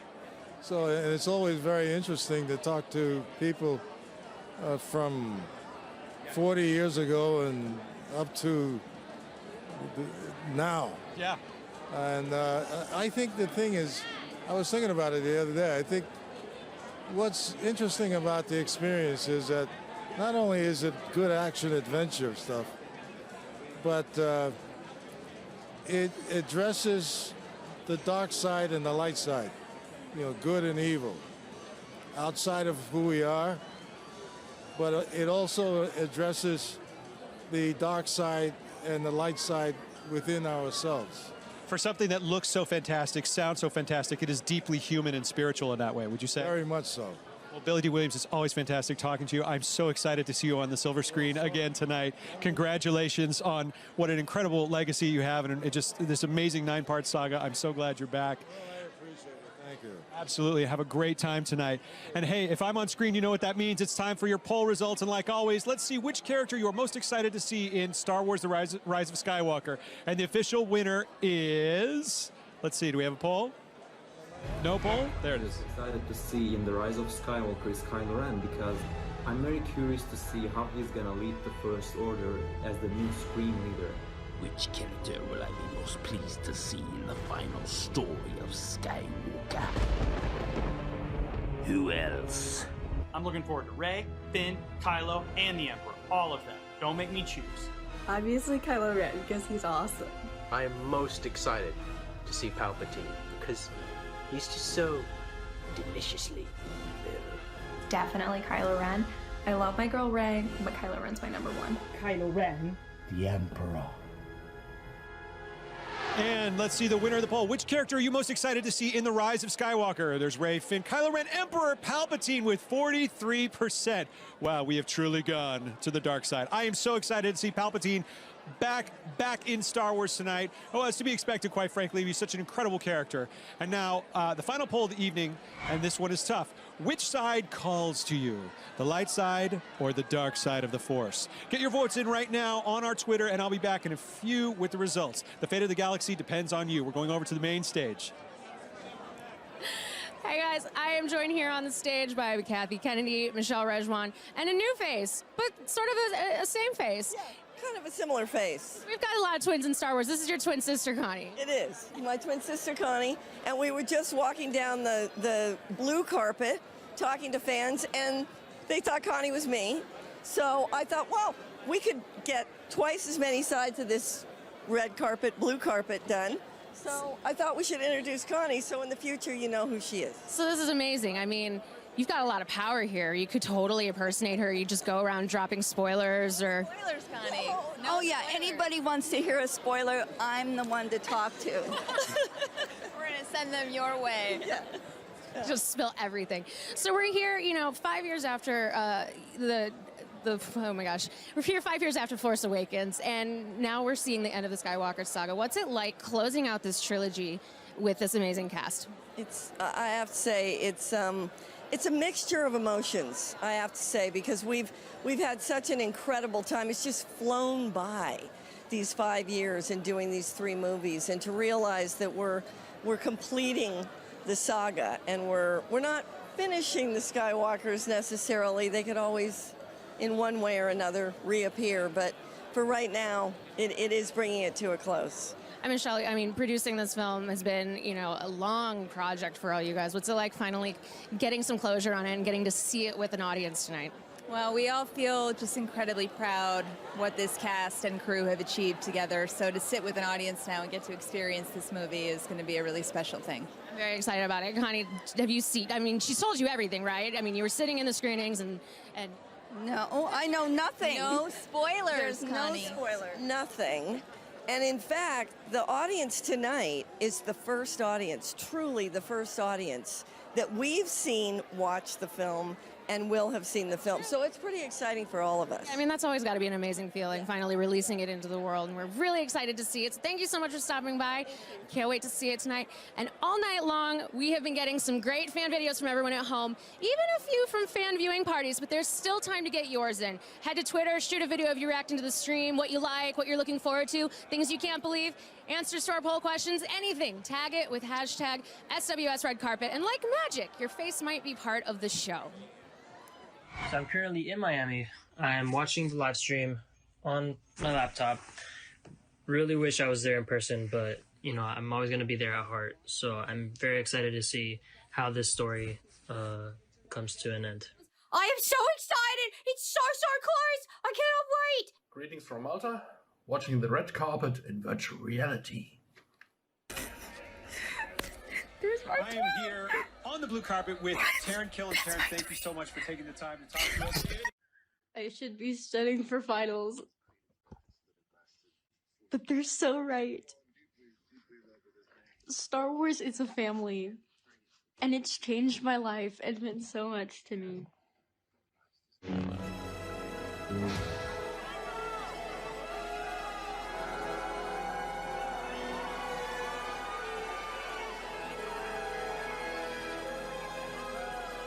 I am joined now on the blue carpet by Kelly Marie Tran, Rose Tico. How you doing, Tran? You loose? You feeling good? Oh my gosh, I'm loose. I'm feeling yes. They do not respect lines. The cast of The Rise of Skywalker. What the hell? There is an order to these things. Look amazing. Hi, babe. Oh, hello. Okay, for real. This is a fabulous duo right here. This is great. This is my girl. We've been waiting for this. We have. So, I have to say, one of my questions for you was going to be, you know, now that everybody was working together as an ensemble, who did you have a close relationship with? But then I thought, every time I've seen the two of you over the last 2 months, you are like inseparable. I know. Like latch at the hip. We just went to Texas to do NASA. We met astronauts. We were astronauts. It was incredible. Yeah, you know, the first car I've ever driven has been a space rover. It was a rover. She was great. She did a great job. I did. Yeah, you did a great job too. I was a little bit, but she cannot get over like how. Were you like on a game show? Did you win a trip to space camp? What happened? I think that's how it happens when you get into Star Wars. You just win. Yeah, everyone's like, we do space stuff too. Come hang out with us. So that's awesome. So you went on a trip together. You were driving lunar rovers together. What was the experience working together like? How was it? I mean, this girl, I think that, I feel this way about a lot of people, but you are so intelligent and funny and sweet and beautiful and grounded. Do you know how talented this girl is? Like, legit, every time I see Kelly, I'm like... I'm sorry, go into what is that the international sign for, just so I know. It's like, oh my gosh, I'm hanging out with a cool lady. Ooh. Oh my gosh, I seriously had the best time with you. Yeah. I feel like we became friends immediately and now have memories that we will never forget. Yeah, and I will see you soon because guess who's moving to... This is like... Hey. Oh, catch up. We're about to party all the time. No, legit, we're about to get down. And by party, I mean like watch movies in our PJs. Yeah, Obviously. Well, I feel like that was informative. I feel like we got all the answers we needed about the rise of Skywalker and these characters. You two are wonderful. Thank you so much for being here with us. We're excited to see you. Crash. No. It is par for the course tonight, apparently. David Collins, what's going on over there? I'm here with Ming-Na Wen, who played Fennec Shand in The Mandalorian. What an incredible bounty hunter. So much screen presence. What was it like getting into that wardrobe, that costume? Did you really feel the character? Well, first of all, the fact that I got a Star Wars project was beyond belief. Really, yes. I mean, I am such a love. The Force was my religion. You have to understand. So there was a lot of pressure to make Fennec Shand like the, I can't say that word, but greatest. The greatest, absolutely, the greatest assassin. So tell us about that, Star Wars being sort of like your religion. Do you have any really first memories with Star Wars, or when did you fall in love with Star Wars? Well, I remember seeing the original Star Wars when it was just called Star Wars, and now it's, Star Wars The New Hope. And just seeing that scene when Luke Skywalker walks out and he's watching the binary sunset and feeling that sense of you have potential and yet you're not able to achieve it yet because you're stuck in this sort of box. That's how I felt. And so I completely fell in love with all these characters, and I felt like they were my universe. Well, take us back to your first moment walking on set for The Mandalorian. You're in costume, you're surrounded by crew, technology, brand new technology. What was it like? What was going through your head when you got ready for your first setup? All I know was I was scared, as all actors are in creating their new character. But then when I saw Tatooine, I flipped my lid because that was my favorite scene. Right back to the first Star Wars. And I just turned to Jon Favreau. I turned to Dave Filoni. I'm like, wait a minute. This is Tatooine.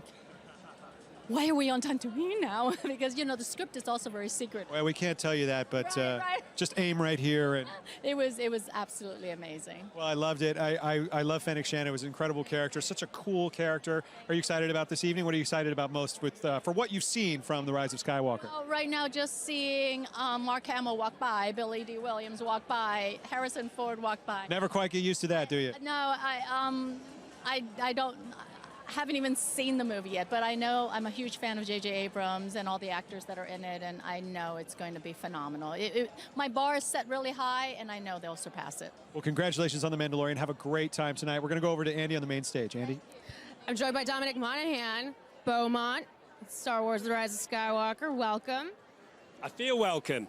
Star Wars, baby. Yeah, Star Wars, baby. Ever since I was a kid, Kirk, Spock, the whole Klingon thing, it just had me right from the start. So for me to come full circle and feel like I play Khan in this. That's a spoiler. You nailed it. I'm very excited to be here. Ahura, the whole Sulu thing, I'm down with it. Nailing it. Just really crushing Thank this. you. Thank you so much. So can you tell us a little bit about... Friday, right? Can you tell us a little bit more about your character? Not really, because essentially JJ is my boss, and he said to me, if you open your mouth tonight and say anything, we're never going to be friends again. So all I can say is this. I'm in it a little bit. Blink and You'll Miss Me is the name of my character. And I'm very excited.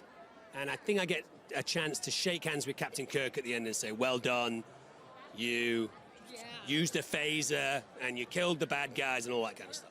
Yeah, It's all of that. exciting It's to be super here. exciting with Captain Kirk here. Come on, the Enterprise, and they're flying through space. It's a place that no man has gone before. JJ's not watching you. You can actually talk about the movie. JJ is always watching me. This is something that you need to know when you have JJ in your life. He's like a spider. You know, they have 10 eyes, so they can see in every direction. He's always watching. So there's a couple of times when we were filming where I'd accidentally said a few things, and within a few hours, JJ was like, there he is, there's JJ. Good to see you. See, he's watching all the time. He was like, you can't talk about Star Wars. And I said I didn't. And I talked tiny about it, and I got in trouble, so I can't say anything. All right, well, You like my suit? I do like your I got it suit. caught in the blender before I came out. Oh, I hate it when that That's why happens. it's all frayed. Well, I'm glad you survived and you made it here with us. Very excited about it. We're very The excited. champagne's kicking in. So come back to me in 20 minutes. You and I'll holding tell out the on whole me? story of the film. I'll be here for you. You look beautiful. You're Oh, like wow. an intergalactic warrior. Or Wow, thank you so much. some sort of alien model. And with that, we're gonna head back. There's so much more happening here at the blue carpet of The Rise of Skywalker. I know, there's Star Wars, baby.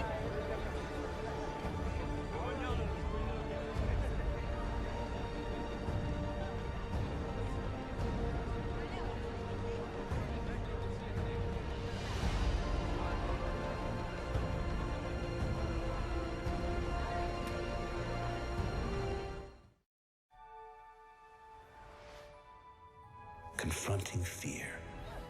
It's the destiny of a Jedi. Your destiny.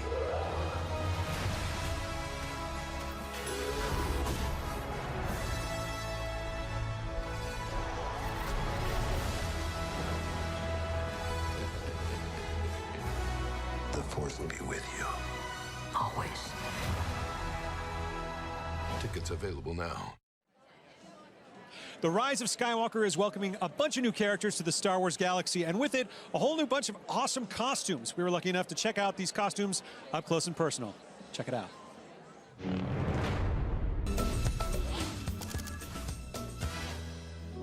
Okay, now let's take a look at some of the new characters, some of the brand new costumes we're going to be seeing in Rise of Skywalker, starting with Janna. Some of the pieces I really like on Janna's costume are scavenged pieces from other elements that we've seen in Star Wars before, like the macro binoculars. This is a bracer, which is like an arm guard, and then her glove is designed specially for archery Got as the well. finger, yeah. Cool.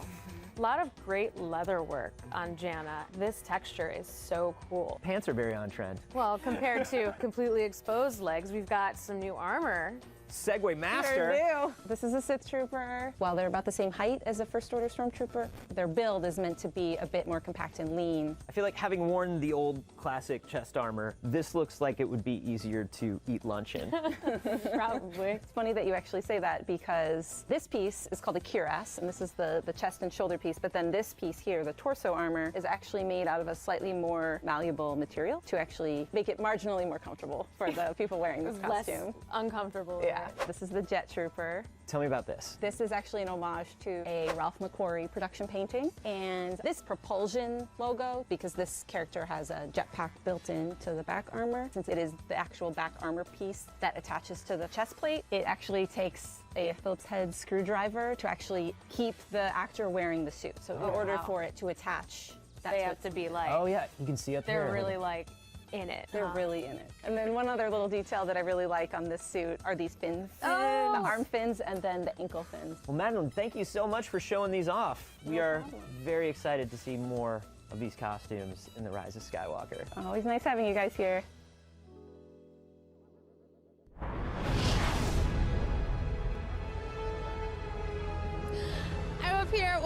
Isaac, Poe Dameron, the best pilot in the galaxy. Welcome. It's so good to see you again. Good to see you too. How's your night going so far? These events are always such a wild, wild ride. They are. It feels great. It feels great that we're finally releasing the beast unto the public. Now, it's been, 5 years since The Force Awakens, and you've been on this journey with, this amazing cast, and you guys have become such good friends, and it looks like you're having a really good time tonight. What is going through your minds when you step out into this, premiere situation? Just don't say anything really stupid. Yeah, that's failed so far. Rule number 1, check. What do you miss most about this cast and working with these people? They're my friends. Like the amount of laughing that happened, particularly on this one, there's just so much joy on set, and that really starts with JJ. He's just such an incredible person, so optimistic, so positive, such incredible energy, and I'll miss coming to work every day with him. Now you've played Poe Dameron in 3 different films right now, and they're very different feelings. How is your approach to him, and how has this character changed over the years? Yeah, it's been interesting to see how he's been utilized in the stories and how that's shifted. I think this time around, JJ and I had a lot of fun messing up his kind of squeaky clean flyboy image, and showing a past that's maybe a little more complicated than one would think. And again, just having a lot of fun with the dynamic between John and Daisy and myself. So Star Wars is known for its toys, obviously, and you've been turned into an action figure a number of times. Do you ever plan on giving your sons figures of yourself as different characters? Miguel O'Hara, Poe? Yeah, I mean, I already have. Yeah. Is that weird? That's a little bit weird. He's not that interested. No, not really. He'd rather play with his truck. Trucks are good. Trucks are great. I like trucks, but I'd love to see a truck do Hamlet, but that's fine. It's fine. It's fine. So, has there been any fan moment or movement that has surprised you during your time with Star Wars? Fan movements that are surprised? No, I think the thing is, and I think that's what the really incredible genius thing that happened with the original Star Wars movies is that they allowed people's minds to just explode with their own stories. The fact that it started in the middle, like 4, 5, and 6 episodes, that everyone was like, well, what's episode 1 and 2 and 3, and where else does it go? And I think that's what Star Wars has always done, is it's inspired people to create their own stories and find their own narratives and really feel ownership over it. So when I see people latch on to ideas or things or different storylines, it's like that's exactly what Star Wars is meant to do, Absolutely. Dream bigger. Well, we're going to head back down to David Collins on the social stage. Thank you so much for joining us, and I can't wait to see this film tonight. Yes, I hope you like it. I am standing here with Cal Kestis himself, Cameron Monaghan, the star of Star Wars Jedi Fallen Order, the video game that I literally just beat 2 nights ago. The family was asleep. I finished it. I won't give it away, but congratulations on finishing Jedi Fallen Order. Congratulations to you for finishing it, because that's an accomplishment. It was, I got to say, but it was the perfect challenge, challenge, and I really felt like a Jedi. Hey, thank you very much. Thanks for enjoying it. I'm glad you made it. Now, what was it like, looking back on it, what was it like doing that whole process? Because it was a combination of motion capture, voiceover, likeness capture. What was that experience like for you? It was amazing. It's not that dissimilar from doing live action, except you have a lot more freedom. You get to use your imagination a lot more. The motion capture process, for those who aren't familiar with it, you wear the suit with all the balls on it. They put points on your face, lots of dots, and then you have a big camera on a stick attached to your head. So that's not like the most natural thing in the world to be able to do that. But then again, neither is acting on a green screen or something like that. Sure, yeah. But ultimately, it felt like a very similar process. They really gave us a lot of room to explore the characters, to explore these moments, and to really just have some fun. And that's the thing. It was fun the entire way through. I mean, not only because it's a dream to be part of the Star Wars world, but just because it was a joy to be Cal Kestis and to interact with all the characters. Now, I might have asked you this at Star Wars Celebration in Chicago, but we had seen so little of the game at that point. What is it like seeing the final result for you? Just wandering around these beautiful worlds like Zepho and It's amazing. It's better than anything I could have imagined, and I imagined a lot. It's just an amazing opportunity to actually be able to show the thing that we've been working on for a while, and the fact that people responded so positively to it as well is incredible. What are you looking forward to most tonight of what you've seen? The trailers, Rise of Skywalker looks incredible. I mean, yeah, it's just to see an end to the saga overall, to see end to the new trilogy, but to bring back some of the elements of all the other films. And I just want to see how they wrap it up. I'm a fan of J.J. Abrams and all these guys, and I'm just looking forward to it. Well, I'm looking forward to it as well. We are just moments away from actually seeing Star Wars: The Rise of Skywalker. It's almost out in the world. Star Wars is known for its vast galaxy of planets as well. We mentioned a couple from Jedi Fallen Order. And the desert planet of Pasana is no exception. Here now is what happened when Rey, Finn, Poe, Chewie, and 3PO discover a new trick the First Order troopers can do in this clip from Star Wars: The Rise of Skywalker. We've spotted the fugitives.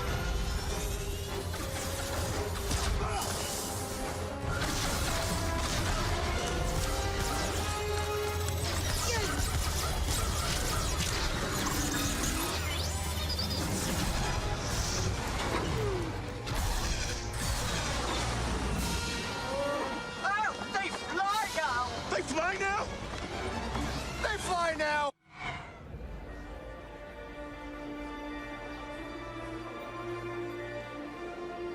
I am joined now by Daisy Ridley. Is this a live stream? It's the live stream. Hi, Mum. Hi, Dad. Hi, Rose. Hi, Vaughn. Hi, Rich. Hi, Tom. Hi, Mom and Dad and Rose and the other 17, Yvonne and Rich and Tom. They're actually up watching. I can't believe it. Oh, that's amazing. Yeah. Wow. Yeah. European time? European time. Good for them. Yeah.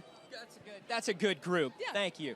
I want to start off with an apology to you because after the Last Jedi premiere, I went to the after party and there was a big plate of desserts that had your name on it, and I didn't see you in the room. I ate them all.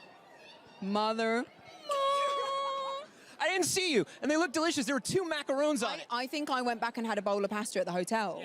Yeah. So I'm okay? I think you're all right. Yeah. All right. I'll remember it though. I would keep an eye if they have that on. If they have that tonight, keep an eye on me. Any sweet treat? I have no willpower, none at all. Was it vegan sweet treats? Yes, they were. Well then.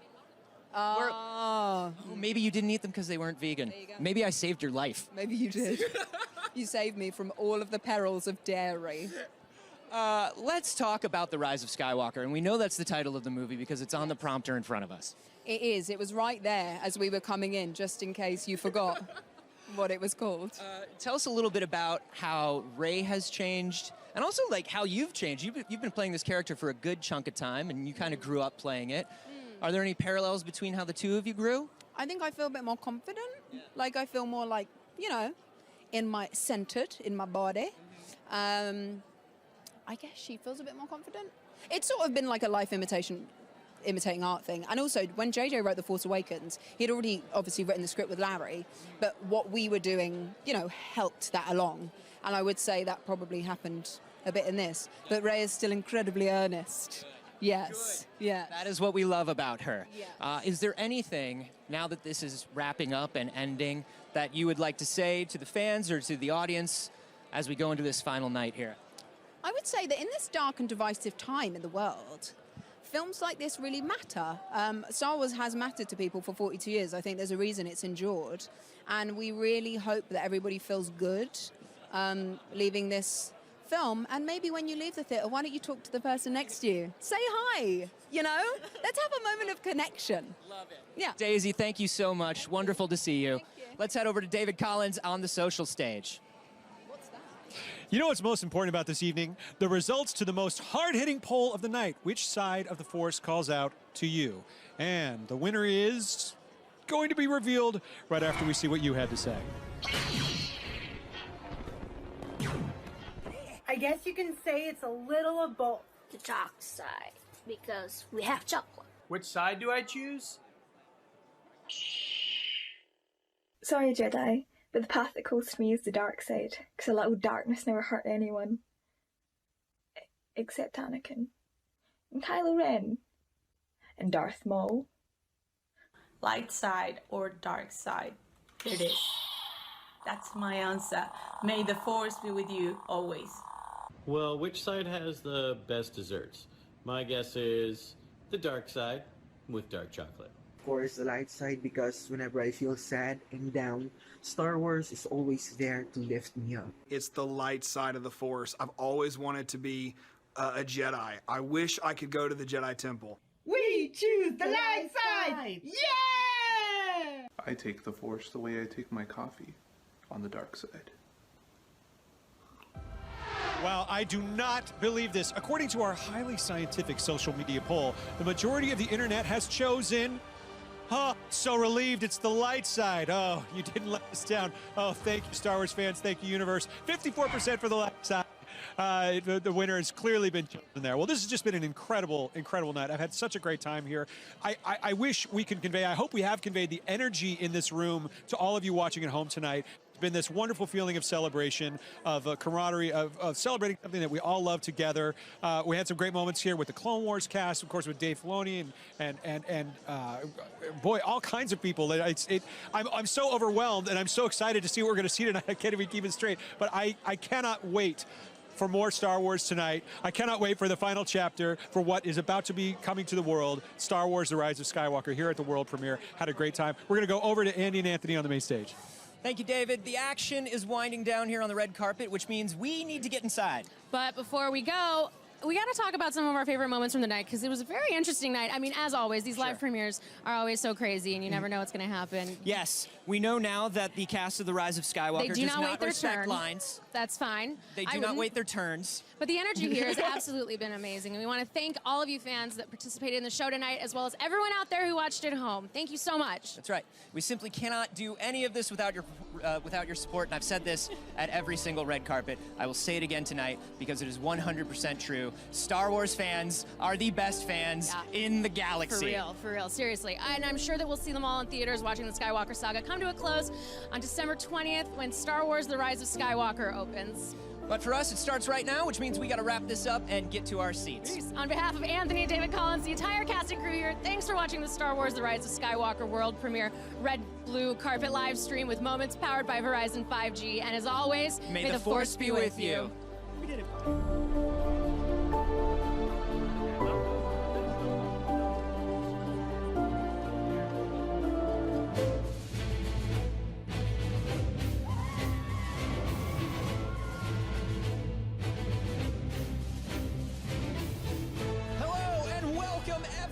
To the Star Wars: The Rise of Skywalker world premiere. How does it feel to have finally finished it up and actually be going into a theater to see it now? Well, I hope people feel better when they leave the theater than when they got there, and I hope they feel a version of that thing that I felt when I was 10, which is that sense of infinite possibility and just incredible, undeniable hope. I've just turned up tonight to see if I'm in this one. Yeah. Just mean and evil incarnate. Yeah, never smile once. Do it. The emotions are riding pretty high. Here we are. Now my emotions overflow. Look at this guy. What's going on? I'll tell you what's going on is the cast of The Rise of Skywalker doesn't understand how lines work.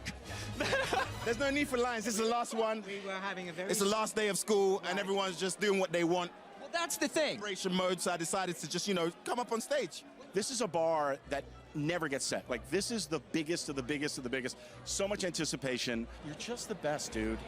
The second you hear that music, which JJ let us, a group of us, watch it all together last week, and you hear that music, you're in. You're so in. Never ceases to amaze me, the enduring quality of these movies. It addresses the dark side and the light side, good and evil. It feels great. It feels great that we're finally releasing the beast unto the public. The amount of laughing that happened, particularly on this one, there's just so much joy on set, and that really starts with JJ. He's just such an incredible person, so optimistic, so positive, such incredible energy, and I'll miss coming to work every day with him.